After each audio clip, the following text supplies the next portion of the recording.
এক সাহাবীর নাম আবু উমামা, নামাজের ওয়াক্ত ছাড়া উনি মসজিদে যেয়ে বসে আছে। বিশ্বনবী বললেন, কিরে আবু উমামা, নামাজের তো ওয়াক্ত হয় নাই, মসজিদে কি?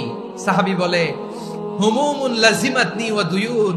নবী গো, ঋণের বোঝায় এমন টেনশনে আছি, ঘরে থাকতে পারলাম না, মসজিদে চলে আসছে। বিশ্বনবী বলেন, আমি কি তোমার এমন একটা দোয়া শিখাবো যেটা পড়লে আল্লাহ তাআলা তোমার ঋণের বোঝা হালকা করে দিবে?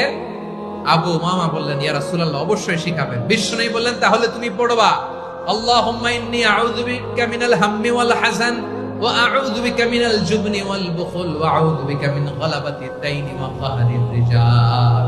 ও আল্লাহ, তোমার কাছ থেকে দুশ্চিন্তা থেকে পানাহ চাই, কৃপণতা, ভীরুতা, অলসতা, কার্পণ্যতা, এই সব কিছু থেকে, মানুষের কঠোরতা, আমার উপর মানুষের আধিপত্য এবং ঋণের বোঝা থেকে পানাহ চাই।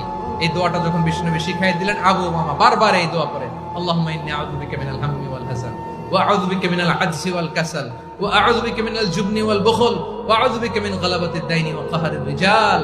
আবু উমামা বলে, এই দোয়া আমি পড়তে লাগলাম আর পড়তে লাগলাম। কিছুদিন পরে দেখা গেল বিষ্ণুনবীর শেখানো এই দোয়ার বদৌলতে আল্লাহ তাআলা আমার সব ঋণ পরিশোধের ব্যবস্থা করে দিয়েছেন।